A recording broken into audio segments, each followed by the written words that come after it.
Hello everybody, my name is Mariako, and today we're going to be taking a look at the new 1.13 update for the Java edition of Minecraft, though it is mostly the same for the Bedrock edition update as well. This is easily one of the largest and most impressive updates Minecraft has ever seen, and is packed full of some of the community's most long-requested features for the game. As there is so much to cover, this video is going to get a bit long, so if you're only interested in certain bits of information, there is a list of timestamps in the description that you can use to skip around. All of that being said, let's dive right into Minecraft 1.13, Update Aquatic. Let's begin with some of the new building blocks, starting with the long-awaited variants for trapdoors. Yes, we now have trapdoors for each of the variants of wood that we have in the game, loosely inspired by what the regular doors of each type look like. Obviously, this is nice if you just wanted a better matching trapdoor in your build, but where these will really shine is in the hands of more dedicated builders. These open up a ton of new detail options to play with, and I imagine we'll be seeing a lot of cool builds utilizing these going forward. Of course, these use the same crafting recipe that we're used to for trapdoors, simply using specific wood types for each one. Trapdoors aren't the only block to get this treatment. Wooden buttons and pressure plates are also now available in all of the different wood variants. Again, this is great for giving us more options in general, but is even better for detail-oriented builders who can turn these into all kinds of interesting details inside of their builds. If there's one thing more requested than the new trapdoors, it would be more types of stairs and slabs. 1.13 delivers some of the most requested ones in the form of prismarine. We have these for all three variations of the prismarine blocks, that being regular prismarine, prismarine bricks, and dark prismarine. All three are crafted exactly as you would expect and are hopefully a sign that we'll be getting more of these in the future. Another long-time request was answered with the inclusion of bark blocks, or wood blocks as they're now properly called, the log blocks with a bark texture on all 6 sides that were previously only available via commands. These will make a world of difference for making custom trees look better, and certainly many other types of builds as well, and even for less creative players, they can also easily be used to make the default trees look better. These can be crafted by placing logs in a 2x2 grid and will give you 3 bark blocks back in return. Logs were also given one more surprise use with the inclusion of something called stripped logs. These are a purely aesthetic new block that you can get by right-clicking on a log with an axe, similar to turning grass into path blocks with a shovel. There's a different version for each of the different log types, and their texture is actually quite versatile. These will likely become a staple for builders. The stripped logs can also be made using the previously mentioned bark blocks as well, giving the stripped log texture on all 6 sides, so keep that in mind as an option as well. Mushroom blocks also had a bit of a change in the blocks that we get by silk touching them. First is that we can once again get the stem block texture, rather than simply getting the red or brown cap blocks from them like we have in recent versions of the game. We also have a way to reliably get the inner spore texture, which can be done by placing 2 mushroom blocks of the same kind next to each other, and then breaking one of them. The side that was in between them on the remaining block will now be a spore texture, and this can be repeated on any side that you want. Another minor change to naturally generating blocks is that pumpkins will no longer naturally generate with a face on them. While this does look a little better, we obviously still need to be able to make jack-o'-lanterns, so you can now carve the face into the pumpkins yourself by right-clicking them with a pair of shears, which will also give you back 4 pumpkin seeds in the process. Don't worry if you use jack-o'-lanterns frequently, this process can be automated with some simple redstone. Podzol has also had a change in how it can be generated, or rather how we can generate it. If you grow a 2x2 spruce tree, it will turn some of the surrounding grass into podzol, making the block renewable for the first time. This was originally a bug, but Grum has decided it's a cool feature and is now an intentional part of the game. Another block that's become renewable in this version is packed ice. This can now be crafted by filling your 3x3 crafting grid with regular ice, meaning you no longer need to search out a rare biome just to get a little bit of it. There were also several other blocks that were previously only accessible via commands that were added to the creative menu, but unfortunately not to survival quite yet. The smooth variants of the sandstone and red sandstone were made available, as was the full block version of the stone slab texture. They also added an item called the petrified oak slab, which may look familiar to you if you've played for a very long time. These are the original slabs that look like oak but behave like stone, including not burning and requiring a pickaxe to break quickly. Again, none of these blocks are available in survival as of yet, but may still be added in the future. Several blocks also had changes to how they're placed down, one of the most significant being that you can now place chests of the same type next to each other without them connecting. This means you no longer need to alternate between regular and trap chests inside of your storage rooms. You can also hold down shift while placing a chest down to prevent it from connecting to any surrounding chests, meaning that you can have two regular single chests next to each other. Definitely handy for certain redstone setups or detail builds. Item frames also got a significant change that allows them to be placed on the bottom and top of blocks. This opens up a massive amount of detail possibilities, everything from laying items down to doing interesting things with maps. Buttons have also had a small change that allows them to be placed in different orientations when on the floor or ceiling, which is quite minor but nice for small details. Levers, on the other hand, may not work quite as well for small details as they now emit particles when turned on, but it is at least somewhat helpful for people who do redstone. We also had the restrictions on placing pumpkins and fence gates changed. More specifically, we no longer require a block beneath them for them to be placed, which is a small but much appreciated change, especially for certain technical builds like Guardian farms. Vines are also now able to be placed on the bottom of blocks freely, though they will still not grow straight down from them, and it's also been made possible to place multiple vines in the same block space, which was previously impossible despite it happening naturally. Noteblocks have also gotten an interesting change in that they are no longer block entities, as their data is now stored in block states. What this means practically is that noteblocks can now be moved with pistons and slime blocks. While I'm sure people will come up with creative uses for this, it does also mean that anywhere that you use noteblocks to prevent slime blocks sticking are now going to have a bit of a problem, and they will need to be replaced with one of the other non-sticking blocks. So all of those minor changes and new blocks are really cool, but I think it's about time that we get into what this update is really about and why it's called Update Aquatic. Naturally, this update is all about water and the stuff that goes in it, but let's start off by talking about water itself. The first thing you'll notice is that the water has both a new texture and a new color, making it slightly less saturated and a tiny bit smoother looking. It will also appear more transparent in deep oceans, but that's actually because the water now only reduces light by 1 each block instead of 3 like it did previously. So basically you're just able to see further down.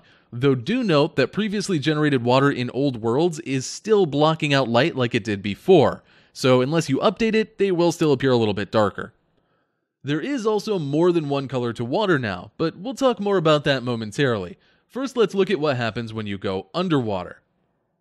At first, this may not look all that different, just a slightly different color, but as your digital eyes adjust, you will actually start to be able to see much further than we're used to. In return for this, they have taken away the underwater visibility effects of both water-breathing potions and the respiration enchantment, which previously would make it so you could see pretty much infinitely, though night vision potions can still be used to brighten things up a little bit. There are also new entering and exiting sounds for when you transition in or out of a body of water, as well as some new ambient sounds that you'll hear while you're down there.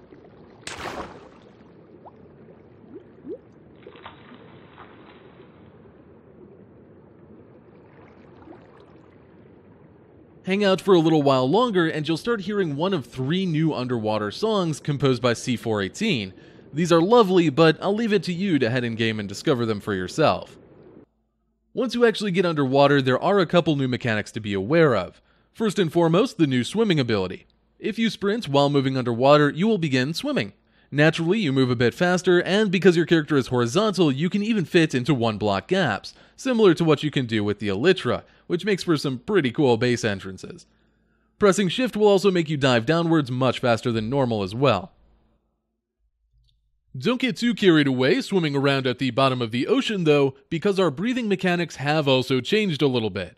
Your breath no longer returns instantly when you exit the water, instead filling back up over a couple seconds. The main difference this causes is that we can no longer cheat in extra breaths just by placing a torch or right-clicking with a bucket. It is possible to spam these and get your breath back, but it's nowhere near as effective as it was before. There is a rather interesting new way that you could get breath underwater though, and that's the new bubble columns. These happen automatically anytime a magma block or soul sand block is placed underwater, which will then form a column of bubbles up towards the surface, with each having different properties. Both will refill your breath while you stand in them, but the more interesting property is that they push or pull entities. Magma blocks will pull entities down towards the bottom, while soul sand will push entities upwards towards the surface, and this applies to items, mobs, or players. This means we now have an official, compact, and very simple way to create elevators to easily transport entities vertically. We'll even see some of these generating naturally, as magma blocks have a chance to generate at the bottom of the new underwater ravines, mixed in with a little bit of obsidian. These ravines won't always have the magma blocks in them, but as you're boating around, you really should watch out for them. Not just because they look kind of cool, but because if you spend too long on top of a bubble column in your boat, you will actually start sinking and get pulled down into the depths. If you do happen to get pulled down to the bottom, you may actually stumble across more than just underwater ravines, as even regular caves can now generate underwater. This is nothing amazing, but having flooded caves that you can swim into is actually a really cool experience. Just remember to keep an eye on your breath while you're down there. If you do happen to meet your end at the bottom of the sea, your items may not be where you expect them to be when you return. That's because even without bubble columns, items will slowly float upwards in water now, meaning your items would be left floating on the surface. Obviously, for moving things around, bubble columns are way faster, but this is a neat little mechanic as well. So all of that is great, but being able to move around underwater doesn't make all that much difference when nobody wants to build anything down there in the first place. A big reason for this previously is that you could only build with solid blocks, otherwise you would have the ugly water-flowing textures on the sides. But this is no longer as much of a problem thanks to the new waterlogged blocks. Essentially, most non-full blocks can be placed directly into a water source, or right-clicked with a water bucket to fill that block with water and make it seamlessly blend with any other water around it. This not only means that we can now build underwater using stairs and slabs, but also fences, walls, iron bars, glass panes, trapdoors, and even things like chests, signs, and ladders can now go underwater without creating ugly gaps. There's still a few blocks missing, but it's a really solid start. This opens up an entire new world of building possibilities that we really didn't even have before, even for things not built entirely underwater. We just have vastly more options when it comes to building details that interact with water in any way, even for small detail builds like, say, wells or water wheels. These waterlogged blocks also act as water sources, and water will flow out from them as well, but only from non-solid faces. This means that you can get some interesting effects from blocks like stairs, and do interesting things with trapdoors, or even just use it to conceal your water sources in your farms. So we can build underwater now, but the oceans have always been the most bland, boring-looking biome in the game, so why would you actually want to? Well, as of 1.13, the ocean is actually the most diverse and interesting biome we have, or should I say biomes. The ocean is now split into 5 different subtypes corresponding to 5 different temperatures: warm, lukewarm, normal, cold, and frozen, with all but warm also having deep variants as well. Each of these has different stuff underwater, and the color of the water will vary slightly. Quick side note, swamps also have their own unique water color, a murky green with a green underwater fog to match. This looks really cool and will give builds in swamps a really unique vibe. Anyway, back to the oceans. While most of the ocean biomes look as you would expect on the surface, just with different water colors, one does stand out. The frozen ocean biome actually has sheets of ice and massive icebergs on its surface. These icebergs are mostly made up of snow and packed ice and have crazy amounts of the stuff. So if you don't want to be using the new crafting recipe for the packed ice, this is probably the biome you'll want to search for now. Do be careful though, because not only does this biome spawn strays, but it also spawns polar bears seemingly far more often than the normal snow biomes do. These icebergs are also the source of a brand new block called blue ice. This block is very similar to packed ice. It's a solid block that requires silk touch to be picked up, and entities will slide across it. What's unique about this block is that it's even more slippery than regular packed ice, meaning anything that uses ice to move entities will go even faster. This applies not only to item streams, but even to the boat roads that many of us have been using, which is absolutely crazy. If you're not having much luck finding a frozen ocean biome, this block can be crafted by placing packed ice in a 3x3 crafting grid, so it is technically a renewable resource. Just keep in mind that creating it using regular ice is going to take over a full stack per block of blue ice. So that is cool, haha, but the real magic of the new ocean biomes is what's below the surface. Now with the frozen ocean biome, as awesome as it is to swim around and look up at the giant floating icebergs above, the ocean floor itself is pretty bland, much like what we're used to currently. Once we find our way into a cold ocean biome, however, we'll start to see some new underwater plant life. First up is seagrass. This stuff will generate to some extent in every ocean biome except for frozen, as well as in rivers and swamps, and comes in both a small and tall variant much like regular grass does. You can generate it yourself by using bone meal on any solid block that is underwater, and of course bone mealing a small seagrass will turn it into a tall one. If you wanted to pick these blocks up directly, you can do that using some shears. Seagrass isn't the only underwater plant block though, we also have the new kelp. Kelp grows in any of the ocean biomes except the warm or frozen ones, and will continuously grow upwards until it is one block below the surface. You'll frequently see dense forests of kelp in your travels, and it definitely does a good job of making the ocean look more lively. Plus the effect you get when wandering through it in the darker depths of the ocean is pretty cool as well. Kelp can be broken with any tool, and any piece above the block that you break off will automatically pop off as an individual piece of kelp as well, and begin floating upwards towards the surface. Of course, these can be used for planting more kelp of your own, but they also have another purpose.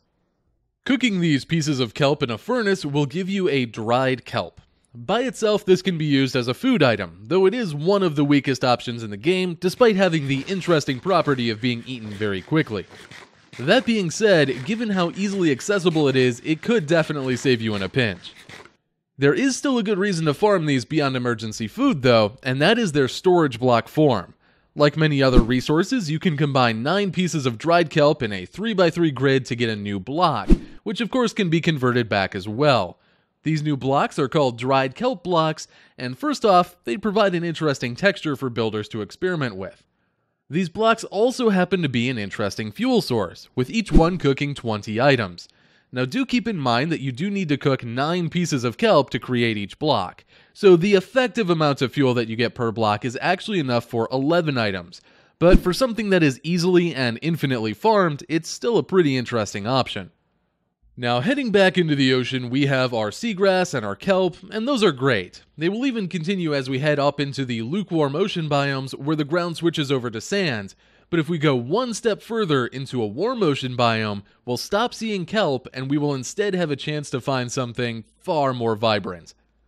Minecraft now has coral reefs, and boy are they something crazy to look at. These large, sprawling structures are primarily made up of 5 different colorations of coral, coral blocks, and coral fans.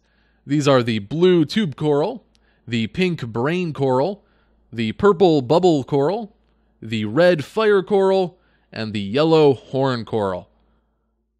Let's go ahead and talk about the coral blocks first. These vibrant new blocks form the main structures of the reef, and if you want to go and pick some up for yourself, you can do so, but remember to use a silk touch pick. If you break a coral block without silk touch, you won't get the brightly colored coral in return, but instead a dead grayscale variant of it. This will happen if you place a coral block out of water for more than a few seconds as well, though you can keep them alive by having a water source directly touching one of the 6 sides of the block. As sad as it sounds, these dead coral block textures will likely be far more useful for builders than the regular coral itself. Their texture blends together beautifully with each other, and while they're a little off color from stone, I'm sure people will find many good ways of blending them into other blocks as well. The corals are simply decorative, transparent blocks that can only be placed inside of water source blocks. Naturally, you'll see these most often on top of coral blocks, but they can be placed on top of any solid block, so you can use them for things like aquariums or whatever else you may come up with. Much like coral blocks, these are only obtainable by finding coral reefs and require silk touch to be picked up. Coral fans are again a purely decorative block, but these can actually be used in many more situations. Not only can these be placed on both the top and sides of a block, but they can even be placed outside of water. Naturally, they will die and turn gray if they aren't in contact with water for very long, which could be kind of cool in itself, but you can also keep them alive in open air using waterlogged blocks. Again, these are found with the rest of the coral and require silk touch to acquire. There is one other block that you may have noticed in the coral reefs, or at least you may have noticed that the reef seemed quite bright. This is because of the sea pickle. Yes, the sea pickle. The sea pickle is a rather interesting little block. You can find them generating in small groups randomly throughout warm ocean biomes, but also littered everywhere in coral reefs, frequently directly on top of the coral blocks themselves, and they have several unique properties. First, you can smelt them into lime dye.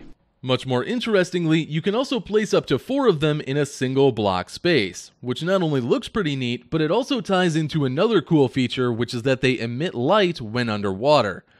One sea pickle will emit a light level of 6, and each additional one will increase that by 3, the maximum value being a light level of 15. They can be placed the same way outside of water as well, though they won't have the little light green bits on the top, nor will they emit light, but they still are a really cool detail option to have as a builder. If you'd like to get more of these without scouring the oceans for them, they can actually be bone mealed, but they will only spread when on top of coral blocks, so do keep that in mind. So at this point, the oceans are looking a lot more interesting, but they still don't feel particularly lively. The only mob that we're used to seeing underwater, outside of ocean monuments at least, are squids. Now, squids did get one neat little change. They will now shoot ink out and attempt to escape if they're attacked, so gathering ink sacs manually may be a little bit more tricky. That's cool, but the squids alone just aren't enough moving life underwater. Thankfully, Mojang has more than answered this problem. First up are the long-awaited fish mobs. Yes, we finally have physical fish swimming around in our oceans and rivers. These have nothing to do with the fishing system, that remains as it was before, but for each type of fish item that we have in the game, there is now an actual mob to match. That means that we now have cod, salmon, pufferfish, and instead of clownfish, tropical fish as mobs. We'll talk more about the specific mob types momentarily, but first let's talk about the traits that they all share. All fish, aside from the pufferfish, tend to form schools and swim around as a small group, most often limited to 6 to 9 fish or less, varying by the type. If they ever end up outside of water, they will flop around until suffocating, and when they die, they will drop the appropriate fish item. Typically, these fish will spawn and despawn around us much like squids do, but obviously trying to name tag and wrangle these guys up would be quite a hassle, so instead what you can do is just pick them up with an empty bucket.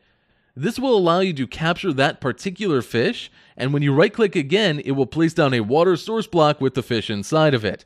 This newly placed down fish will never despawn, even without being name tagged, making it quite easy to do things like aquariums or add life to ponds. Rather strangely, all of the fish also have a habit of swimming up streams and climbing up waterfalls as well, something which I'm pretty sure was only meant to happen with salmon. This may change in the future, but for the time being, it's quite entertaining to see certain types of fish doing this. Beyond that, each type of fish does have its own slightly different properties. The cod will spawn specifically in cold, normal, and lukewarm ocean biomes, as well as the deep versions of each. Combined with the traits mentioned earlier, that's pretty much all there is to the cod as a mob. Salmon spawn in frozen and cold ocean biomes, but are also the only type of fish to spawn in river and frozen river biomes as well. Supposedly they also spawn in 3 different sizes, though that is either a very minor change or is currently not working, as I have not been able to see any difference myself. The pufferfish is where things start getting a little more interesting, as obviously this little guy has some unique behavior. You'll find these spawning naturally in warm and lukewarm ocean biome types, but they'll be a little bit hard to spot because they're so tiny. That is, until you get close to them. The pufferfish will puff up if any non-water-based entity gets near them. While they are still technically passive in that state, being close to them will inflict the player or mob with 7 seconds of the poison effect, and touching them directly will give you a small jab to your health. Definitely a cool fish to have swimming around in our oceans, and it's also kind of a fun way to mess with people. And finally we have the tropical fish, the representation for the clownfish item that we get by fishing. These spawn in lukewarm and warm oceans and don't really have any unique behavior, but what's instead interesting about them is what they look like. The tropical fish doesn't always look like a clownfish. In fact, it has a huge array of different looks. 90% of the time that a tropical fish spawns, it will be one of 22 default variants, which by itself is already a pretty wide array of colors and styles to see. The other 10% of the time, however, the fish will be randomly generated. There are 2 different base shapes, 15 different base colors, 6 unique patterns for each one, and 15 different colors for the patterns as well. Essentially what this means is there are 2,700 possible combinations of naturally spawning tropical fish with an extra 404 possible via commands. So, if you come across a natural tropical fish that you have never seen before, remember that it was less than a 1 in 26,000 chance for that exact fish to spawn the way that it did. So just the fish already added a massive amount of life to the oceans, but Mojang didn't stop there. As of 1.13, we'll also have turtles in the game. Shoutouts to Billy K, by the way. These will spawn on beaches along the warmer biomes, and while on land are quite slow, but once they reach the water they cruise right along. Like most passive mobs, they just kind of wander around and do their own thing. Killing them drops nothing but some seagrass and a little bit of XP, so there's definitely no reason to go around doing that. Instead, what you should do is feed them some seagrass, which is what's used to breed two turtles together. Once this happens, one of the turtles will start making its journey back to its home beach, the place where it was originally spawned or hatched, which they never forget about no matter how far away it is, and they go there in order to dig into the sand and lay 1 to 4 turtle eggs. These eggs will, very slowly and seemingly only at nighttime, go through several stages of hatching. After a few times of getting progressively more cracked, they will hatch into a baby turtle. Now, you do need to be a bit protective during this process, as any large entities, including yourself, that step on top of the eggs will break them. On top of that, any form of zombie in the game will actively seek to crush these eggs. Apparently zombies are kind of jerks.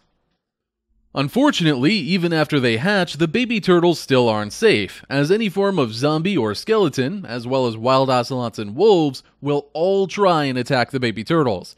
These guys have it pretty rough. If you want to move the eggs somewhere a bit safer or get some turtles at your base area, you can pick the eggs up using a silk touch tool. And if you want to use the eggs as decoration, they will never hatch if they aren't placed on top of a sand block. If a baby turtle manages to live long enough to turn into an adult, it will drop a single item called a scute as it does.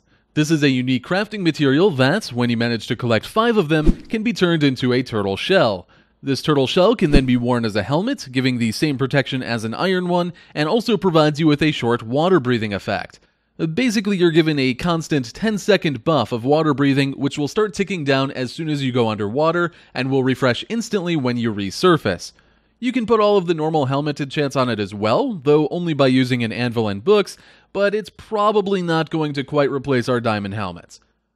That being said, it does have one other use. It can actually be used as a potion ingredient. Brewing the turtle shell will give you a Potion of the Turtle Master, a potion that gives you 20 seconds of Resistance 3 and Slowness 4, and can be extended to 40 seconds or boosted up to rank 2, which gives Resistance 4 and Slowness 6. Essentially, you're turning into a turtle, slow but very tanky, which could be a really fun effect for things like minigames, and of course these can also be turned into any type of potion or put onto tipped arrows as well. Moving on, the new underwater mobs still aren't stopping because we also now have dolphins. You'll find these lovely guys spawning in groups, or pods I guess, pretty much all throughout the ocean with the exception of the frozen ocean biomes. They don't drop anything of note, just a raw cod, so there's no reason to attack these either. If you do attack them, then not only will that dolphin fight back, but every other dolphin in the area will join in to help them. Aside from players, there are a couple other ways that dolphins can die that you need to watch out for if you're trying to keep them around, which would require a name tag by the way. If they're trapped out of water for a couple minutes, they will eventually start dying, and similarly, as they are mammals after all, they can actually drown if they're not able to reach the surface every once in a while. So keep these things in mind if you're ever making an enclosure for some. As they roam around, they behave much like you would expect and do their own thing. They will periodically jump out of the water and can even jump from one body of water into another, which is quite a cool little thing to see. They're also quite playful, and if there's a floating item in the water near them, they will actually pick it up and play with it for a bit, which is a neat little detail and probably something you should keep in mind if you ever die underwater and wonder where your items went. They do interact with the player in several different ways as well. One small thing they're supposed to do is follow players around if they pass by in a boat, though currently this behavior doesn't really seem to work, and instead the dolphins go supersonic for some reason. I'm sure that will be fixed. Something far more useful that they do is tag along behind you as you swim and provide you with a buff.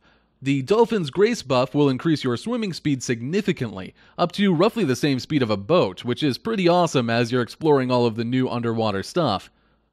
The dolphins are also keen to help people that feed them. If you right-click them with a raw cod, you will become more friendly with the dolphin, and they will try to guide you towards the nearest hidden treasures.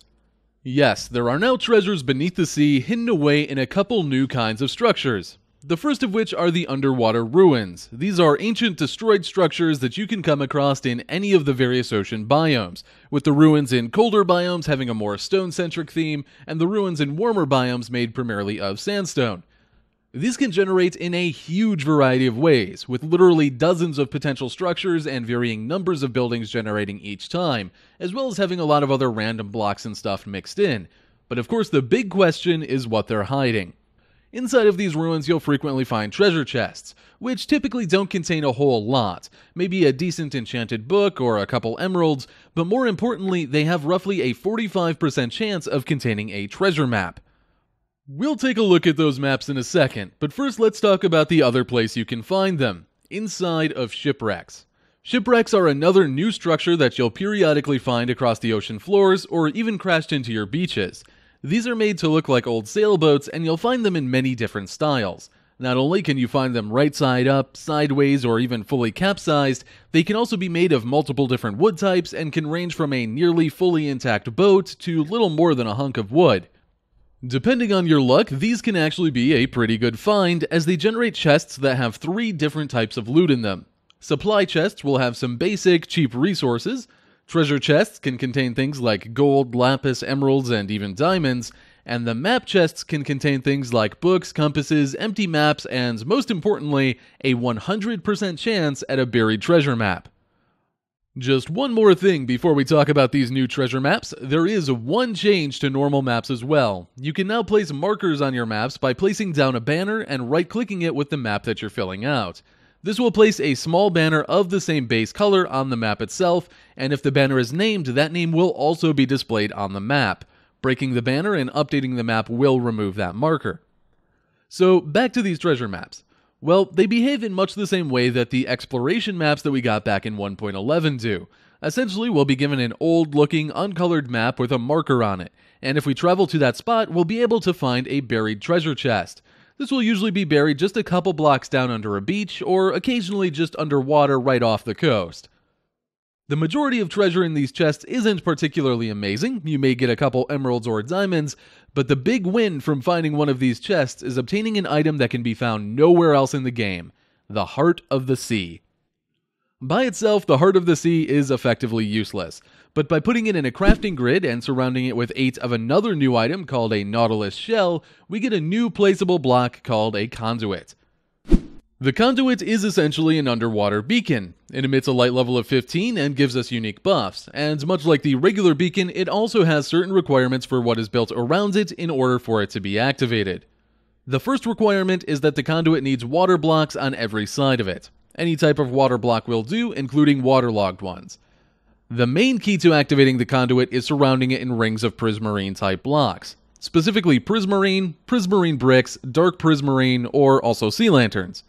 Placing any combination of those blocks in 5x5 rings around the Conduit will begin empowering it. You can tell if the blocks are placed correctly as they will start emitting small blue and orange particles towards the Conduit itself. Technically, it only takes 16 blocks to get the Conduit running, which would be one solid ring around it, but do keep in mind that these blocks can be placed in any valid location around the Conduit. They do not need to be exclusively in complete rings. That being said, the Conduit's range increases by 16 blocks for every 7 additional prismarine type blocks that you add to it, taking its range from 32 blocks when using 16 prismarine up to a full 96 blocks with the entire 42 prismarine block setup. Once the Conduit is up and running, indicated by the Conduit's opening up and animating, any player within its range that is also touching water is given the Conduit power buff, including players who are just out in the rain, though the buffs aren't quite as useful to them. This buff is purely to make your time underwater easier. You're given water breathing, underwater night vision, and a slight boost to the speed at which you mine when underwater. Pretty handy stuff if you're making a large underwater build. If your Conduit is fully empowered with prismarine blocks, the orb in the center of the Conduit itself, or its eye, will open up and reveal a small orange line. Not only will this give you the maximum range, but it also gains one other small bonus of damaging any hostile mobs that get within 8 blocks of the Conduit. It's nothing major, only 4 damage every 2 seconds, but it is a cool little feature. Now, as I said earlier, it takes more than just the heart of the sea to craft the Conduit. You also need another new item called the Nautilus shell. The simplest way to get these is by fishing, but you can also find them in the hands of a new hostile mob. That mob is the Drowned, a new underwater variant of the zombie and of course baby zombie as well. There's two ways that you can have these spawn. First is naturally at the bottom of oceans and occasionally rivers, anywhere that the light level is 7 or lower, and seemingly more commonly near underwater structures like the ruins.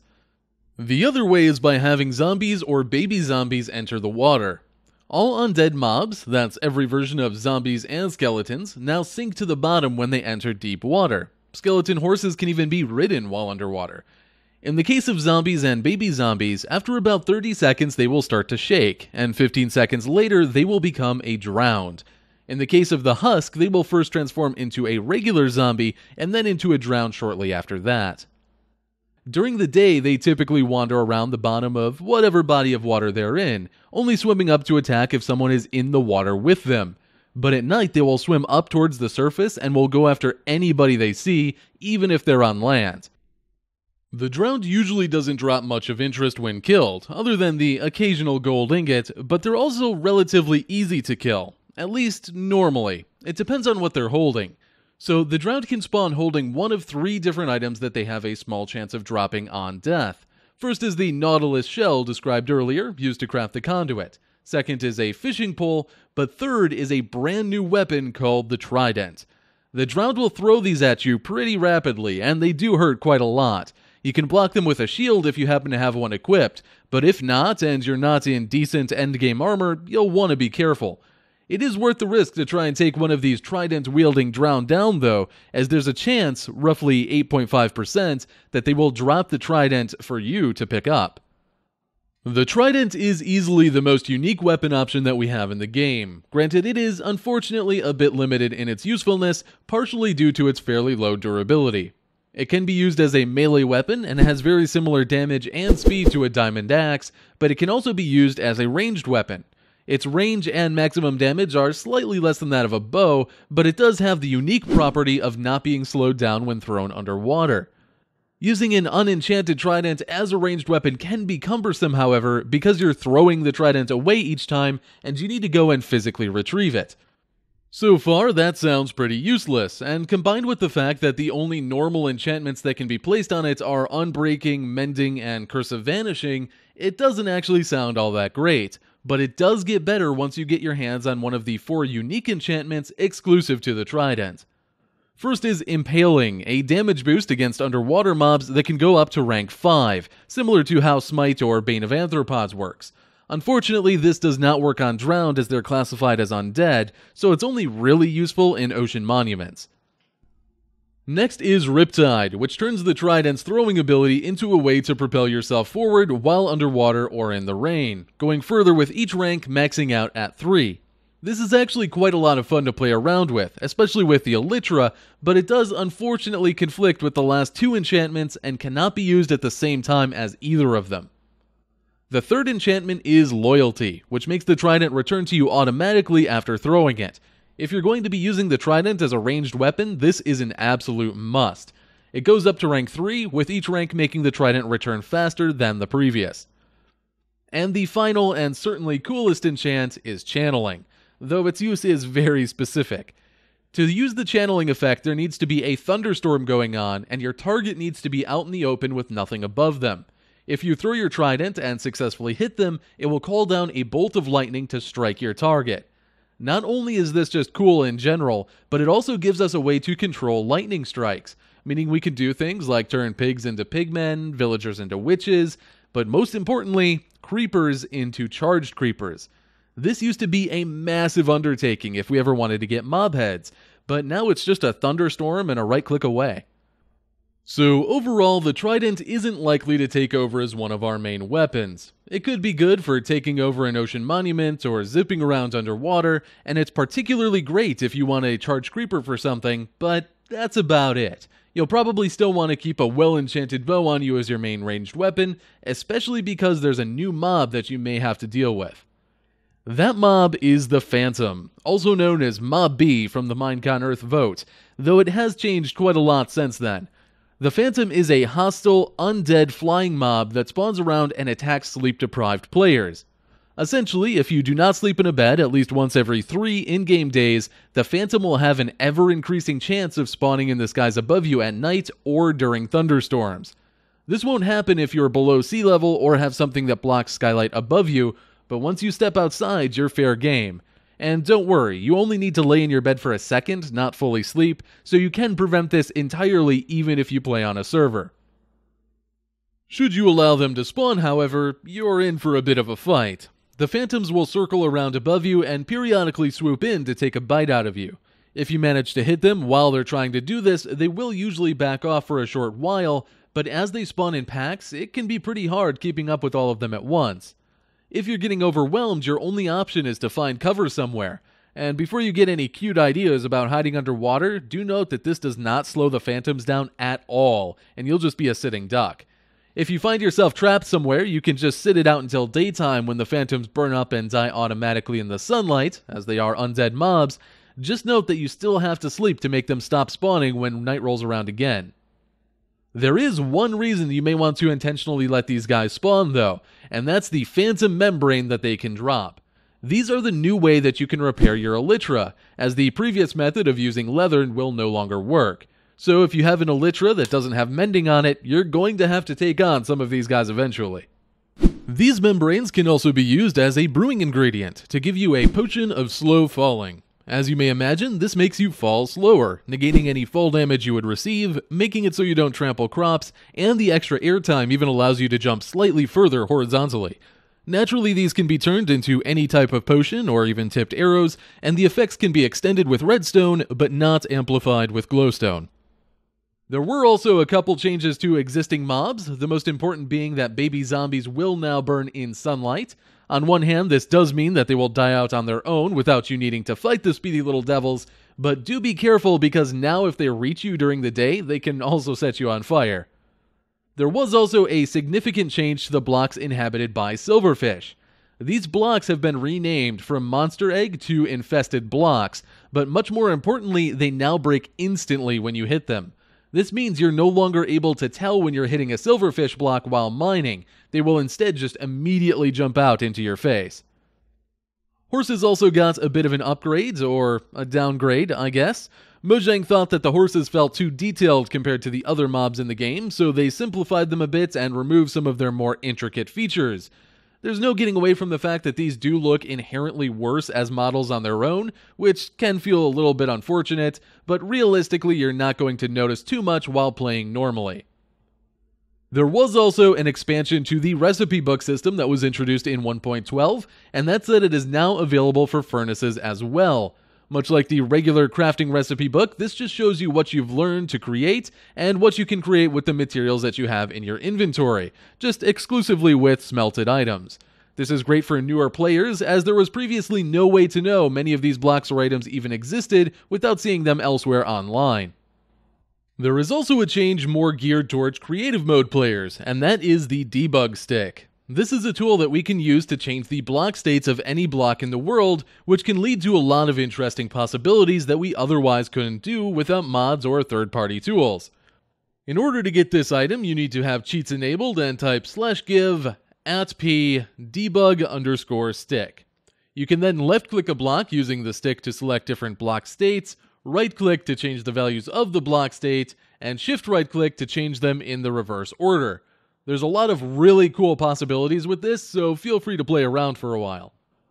As 1.13 was originally slated to be a technical update, and all of that got rolled into Update Aquatic instead, naturally there have been many significant changes to the back end of the game, as well as to commands. A lot of these changes are well beyond the scope of this overview, as it would take an extraordinarily long time to cover them all properly, and they don't directly impact the vast majority of players. For the sake of brevity, I will only be covering the major changes that the average player may notice here. There will be links down below to other resources if you're interested in more advanced things like map making. One of the most immediately noticeable of these backend changes is the so-called flattening. In other words, the removal of block metadata. Basically, if you've ever used commands to place blocks, you've likely had to use arbitrary numbers to define what type of block you were placing, and that's no longer a thing. Instead, every block that you place will have an explicit name.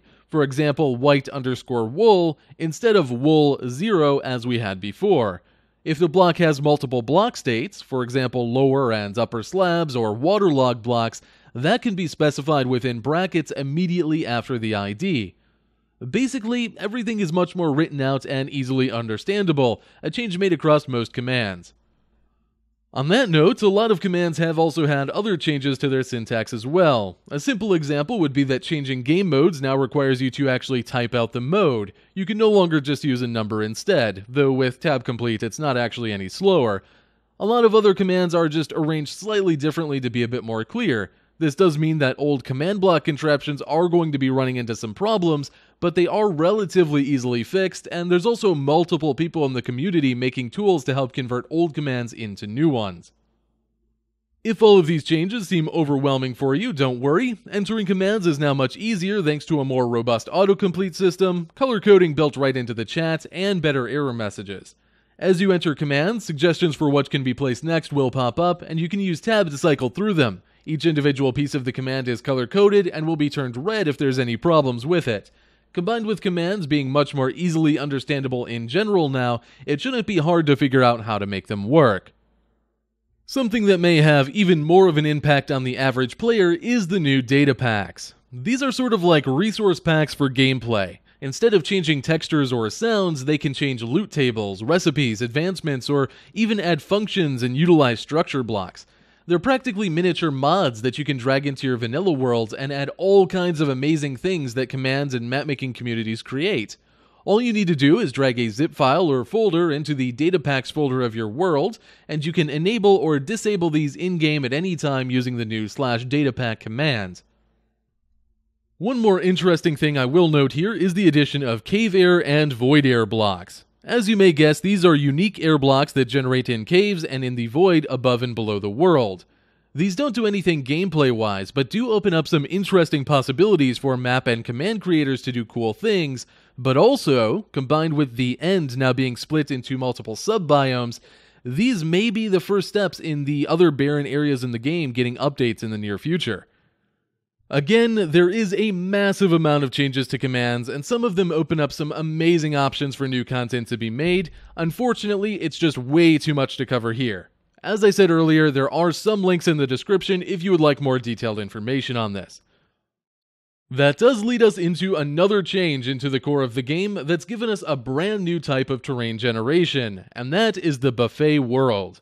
As with any type of terrain generation, this is selected when creating a new world, and you're presented with a world generator option, as well as a list of every biome in the game. The world generator option is a choice between three types of terrain: a normal overworld style with surface, a cavernous nether style with caves, or a series of end-style floating islands with, you guessed it, floating islands. The biome that you select from the list below will be the exclusive biome you will find in that world, no matter how far you travel. This creates some absolutely amazing looking worlds that I think we're going to be seeing a whole lot of going forward, both for players looking for unique challenges, but also just for people who want really gorgeous terrain to make some unique builds on top of. Certain biomes, like the jungle edge, just make for really lovely terrain to work with. Unfortunately, the changes to world generation behind the scenes that also led to the buffet world type haven't been purely positive. In the process, we have temporarily lost the ability to use the customized world generation that we had previously.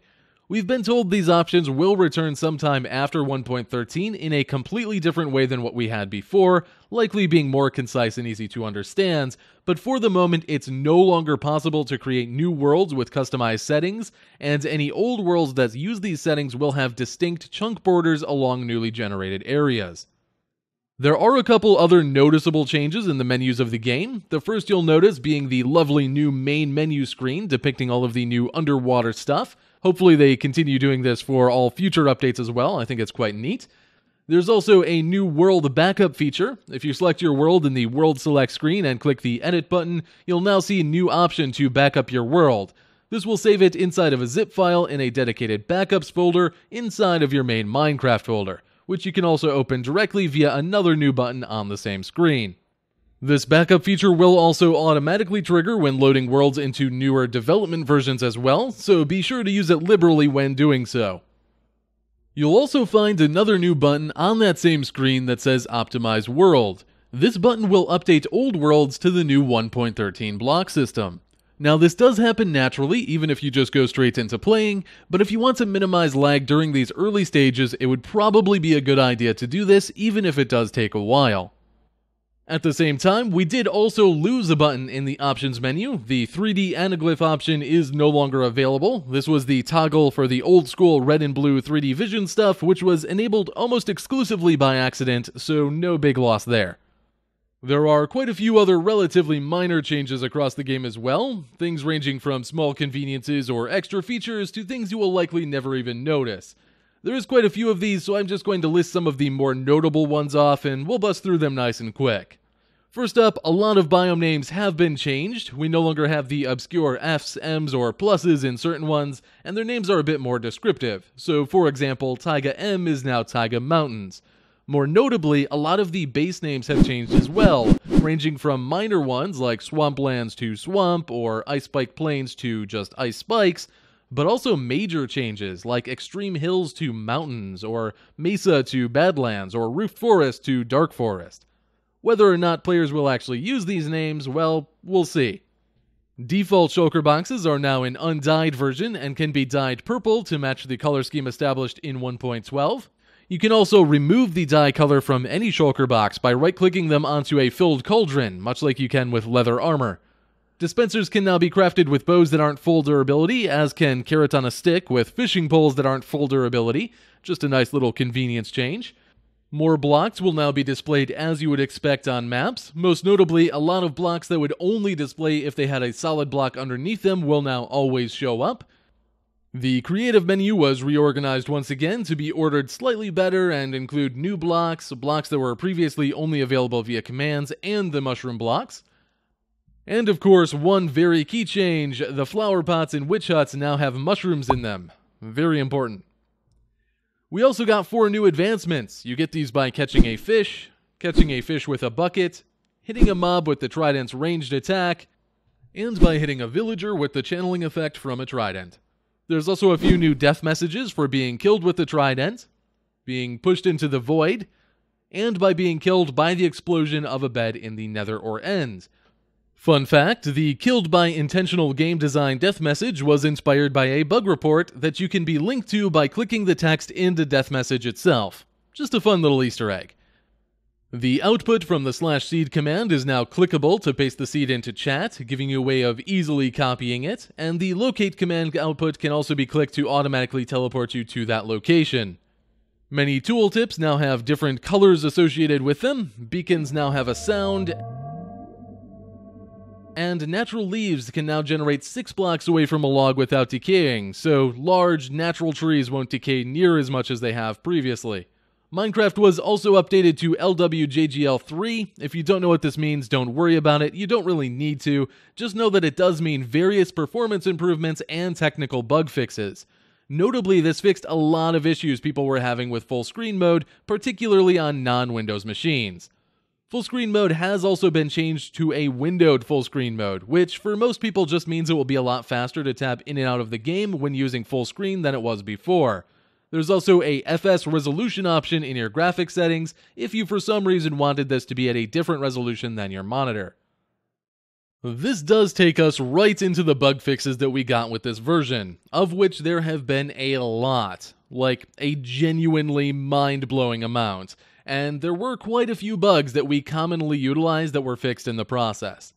Due to the changes to full screen mode, the bug that allowed us to trick the game into thinking we were holding down a button by switching between full screen and not no longer works. This does make things like AFK fishing or certain AFK farm designs a bit more cumbersome, especially if you're used to taking advantage of being able to tab out and still keep them running. Another bug fix that may sting just a little bit is that current methods for breaking through bedrock no longer work. Most notably meaning that we can't make clear paths up through the nether ceiling. It's still possible to get through the bedrock and use portals to get back down, so things like gold farms will still exist, it's just going to be a little bit more cumbersome to get to them. This trend continues with the removal of various duplication glitches that were used for things like rails and carpet, and most notably TNT. This is unfortunate because we have no other way of moving large quantities of TNT around for things like quarries or machines to help make perimeters. Hopefully someday we'll get movable dispensers in the Java edition.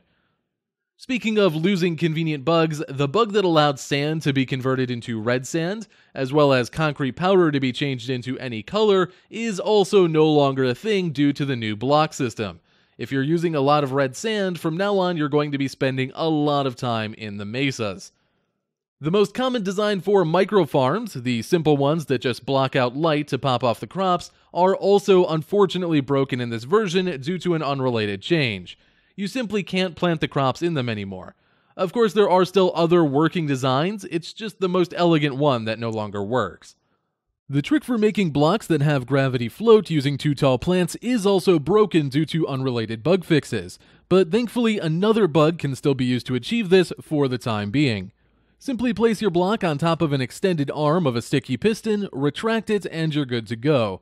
Hopefully we'll get an official way of doing this before this one is also patched out.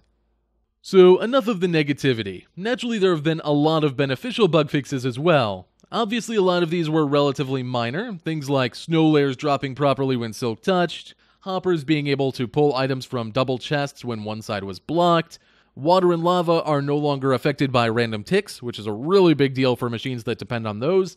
Redstone torches are more consistent, they had some weird behaviors going on before, and mobs can no longer control minecarts while inside of them, which was always a super frustrating thing to deal with. But by far, the hands-down most significant bug fix with this version has to be that ghost blocks have been almost entirely eliminated. Now, we need to give a huge shout out to NemBonMC and XCOM here, both prominent members of the technical community who made this change happen. They kind of put forth the solution to it, Mojang implemented it, and it is a big deal. It really is.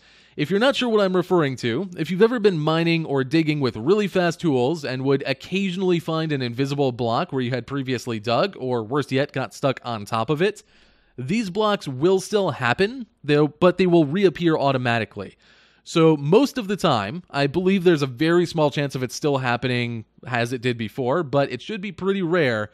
Most of the time, if you get one of these glitched blocks, they will just pop back up. So you'll have to break it a second time, but you don't need to search for it and try and update it and get it to reappear and all of that nonsense. So again, massive, massive change, massive improvement. Thanks again to NemBonMC and XCOM. As I said earlier, the number of bug fixes in this version is genuinely massive. Most of it was relatively minor things or small performance improvements, and it would just take forever to get through, so we're not going to list them all here. If you would like to look through the full list of bug fixes for this version, as well as a full list of every change done in this new version of Minecraft, you can go ahead and check out the page for 1.13 on the Minecraft Wiki, which I'll have a link to down in the description below. Whew. And with that, I think we have finally covered everything you need to know for Minecraft 1.13, at least for survival. That was a massive amount to take in, and I did have to try and get through it relatively quickly, even if it took an hour. So naturally, if you have any questions, feel free to ask down below. I'm also curious to know, what do you think of this update? For me, this is probably my favorite update the game has ever received. Not only did we get some of the longest requested blocks and features, but they also took the single most boring biome in the game and turned it into the most expansive and interesting one. I'm really hoping we see this much attention given to the other barren areas of the game, like Underground or even the End. Anyway, we've been here way too long as it is. Hopefully you all found this helpful, thank you all for watching, and I'll see you next time.